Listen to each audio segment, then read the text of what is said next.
Welcome to today's edition of Prime Flash on My Media Prime Television. Zatsa. Ekondo Titi this morning of November 24, 2021, at least 3 schools have been attacked with explosives and guns, with unconfirmed number of students and teachers dead and injured. St. Pius College, GBHS and Redemption are amongst the affected schools.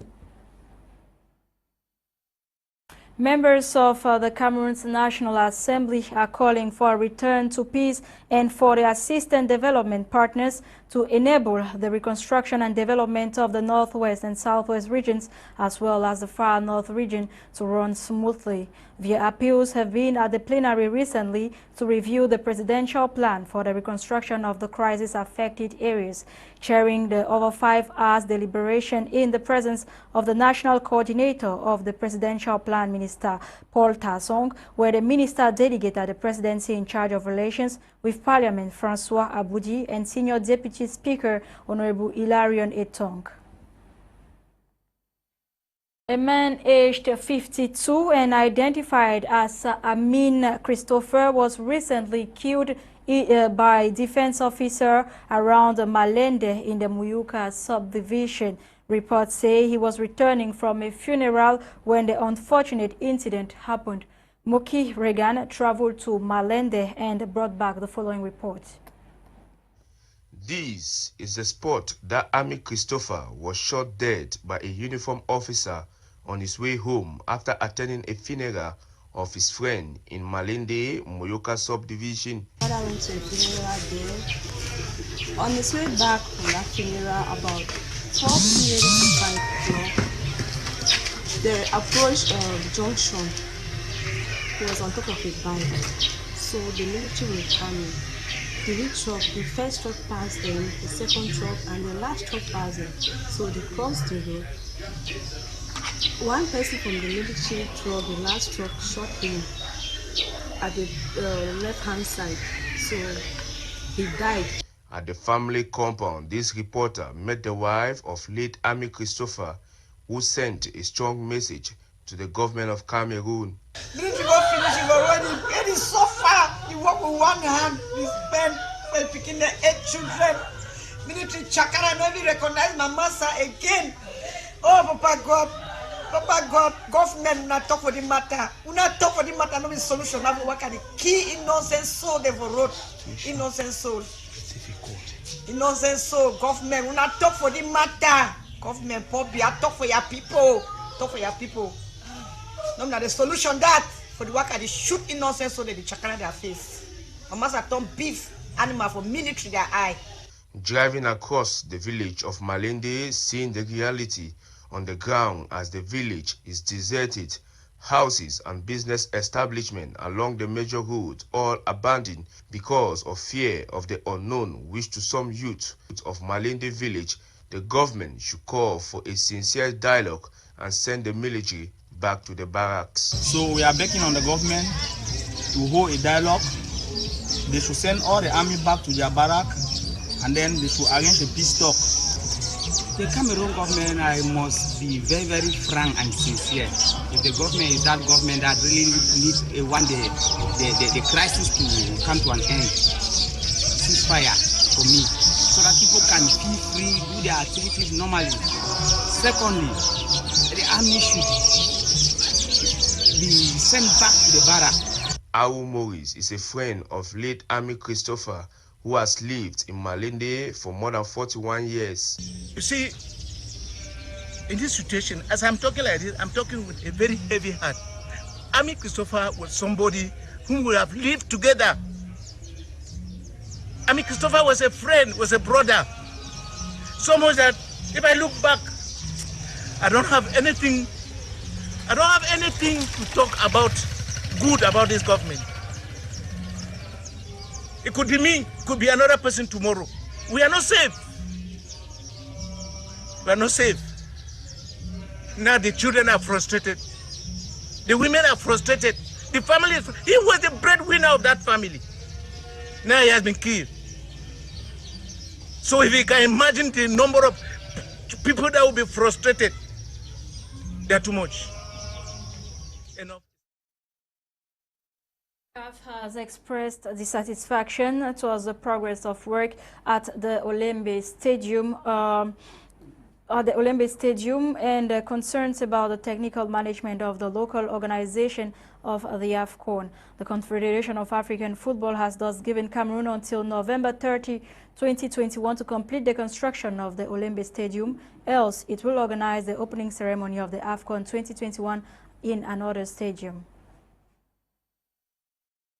State-owned enterprises, regional and municipal councils in Cameroon have been told to master the new framework of the public procurement system in order to be efficient in their roles. The minister delegate at the presidency in charge of public contracts, Ibrahim Talba Mala, was speaking in Yaoundé Tuesday, November 23, 2021, while opening a 3-day session in the presence of 6 other cabinet ministers. The nationwide training session that targets 1,500 officials in the Public Contract Award has been organized in collaboration with the Public Contract Regulatory Agency and the World Bank. The Cameroon's Minister of Defense, Joseph Betty Asomo, yesterday chaired a high-level security meeting in Yaoundé together with some defense officials. The agenda of the meeting focused on stepping up security in the country ahead of the AFCON competition. Nora Kakebi has details. Security across the entire Republic of Cameroon remains a cause for concern, and to this effect, the Defense Ministry is determined to do all what it takes to ensure maximum security to Cameroonians and their guests, barely 44 days ahead of the AFCON competition to be hosted in the country. The minister delegates at the presidency in charge of defense, as well as other top defense officials in the country, were engaged in a security meeting yesterday, November 22, in Cameroon's political capital, Yaoundé, to map out strategies in order to offer total security during the AFCON competition, which the minister terms a historic moment. This meeting is taking place at a historic moment. The entire football world will have its eyes on Cameroon, which is already experiencing the frenzy of this sports festival. Joseph Betty Asomo underscored the need to beef up security, especially in the restive northwest and southwest regions of the country. He therefore calls for more vigilance. The number of improvised explosives recorded over the past few weeks in the cities of Buea and Bamenda, and the loss of human lives and property recorded during some terrorist attacks underline the need for utmost vigilance in the security coverage of the flagship sporting event in preparation. The meeting focused on optimizing the security of Cameroonians as they prepare not only for the AFCON competition, but also ahead of the end-of-year festivities. The defense boss reiterated that defense officials must design strategies to ensure peace amidst the forthcoming celebrations. Some young Cameroonian designers and models drawn from across the national territory have over the weekend showcased their talents and creativity to the international market. This was during the 10th edition of the Fiafa Fashion Show, which took place at Bonaprizo Douala in Cameroon's economic capital. Eileen Sama completes this story. The 2021 edition of the Fredash International Annual Fashion Avenue, dubbed FIAFA, which doubles as the 10th edition of the event, took place in Bonaprizo Douala over the weekend in pomp and splendor. The event, which has as objective to expose young Cameroonian designers to the international market, has over the years assisted a school of designers with not only financial and material donations, but with mentorship to create a sustainable business, thus gaining financial independence. Fredash International Avenue remains one of the most highly profiled fashion events in Cameroon and Africa. Biafra is a fervent promoter of the African fashion industry by virtue of its annual awards. Over the years, Biafra has assisted many young designers to set up and build businesses through its mentorship, financial and material donations. Let's give a round of applause for Biafra. The 10th anniversary of the Fiafa fashion show created another opportunity for some 18 designers to showcase their creativity to the world. Fiafa's 10th anniversary. Come on now. We are celebrating fashion, we are celebrating everything that it turns out to be. And we're right here celebrating over 18 designers who are here to showcase their creation to the entire Cameroonian population. When I say Cameroonian population, I'm not only talking about the Cameroonian population, as to say, there are many people coming all the way from other African countries, and they are here to witness what Fiafa has to offer. It is the 10th anniversary. That means they have been existing for how long now? For about 10 years now. So we are celebrating fashion, we're celebrating culture, we're celebrating a lot of innovation this year. Alain Menget, renowned actor, filmmaker, and businessman, was part of the event. He highlighted Fiafa's milestone in the Cameroonian entertainment industry for the past 10 years. Hello, this is Noel Bong Bong celebrating 10 years in show business in Cameroon. I don't broke monkey back. Don't touch that. The event, which brought together diverse personalities, fashion lovers, and promoters from across the national territory, Africa and beyond, adds significantly to the growth of Cameroon's entertainment industry. On our health page, we talk about antimicrobials with our health reporter, Bokengo Wadi. Estimated by health experts to be the leading killer by 2050, antimicrobial resistance is become a great threat in the health domain in recent times, affecting many persons worldwide born from antibiotics overuse. Antimicrobial resistance is one of the greatest health threats humanity faces today. It occurs when bacteria, viruses, fungi, and parasites change over time, and antimicrobial medicines are no longer effective against them. Anyone, anywhere, at any age, can get a drug-resistant infection. Though antimicrobials are considered the backbone of modern medicine for its timely uses in treating bacterial infections and many others, a misuse and overuse of it is become rampant these days, causing more harm than the good intended.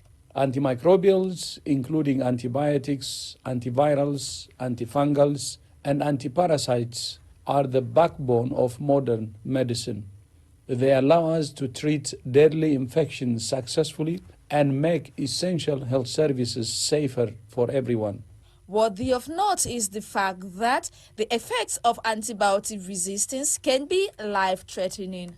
The overuse and misuse of antimicrobials are the main drivers of drug-resistant pathogens. This could mean longer treatment, hospital stays, higher health costs, lifelong disability, or even death.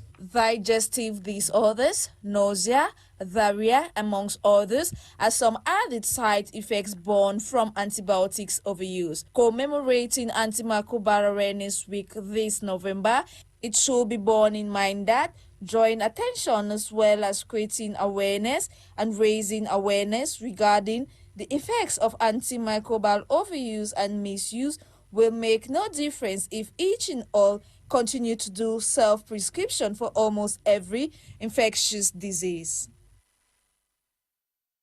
And out of the country, Guinea was in a turmoil on Monday after the death of a young woman following an alleged rape by doctors in a private clinic in Conakry, a case that has led to the indictment and arrest of 3 persons.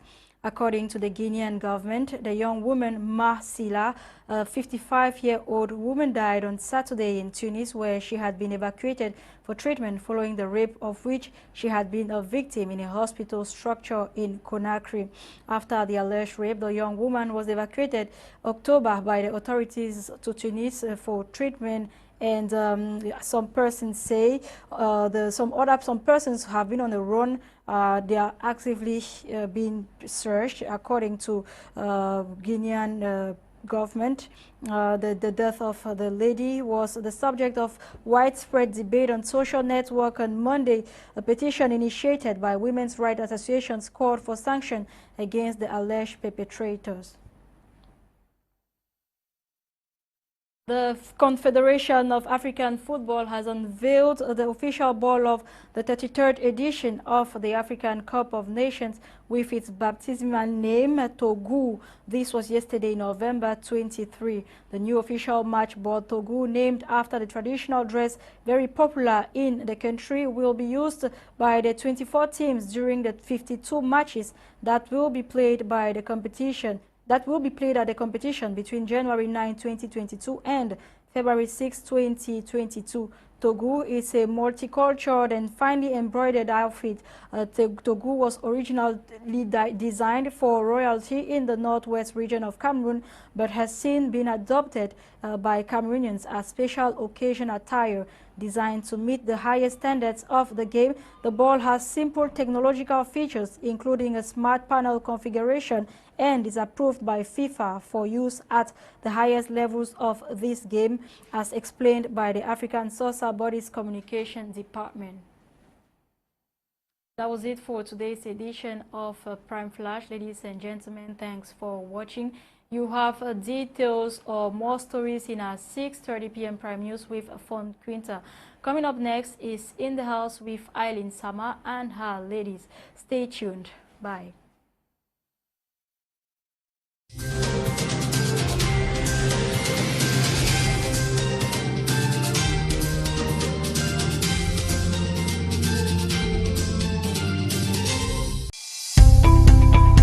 Welcome to a new world.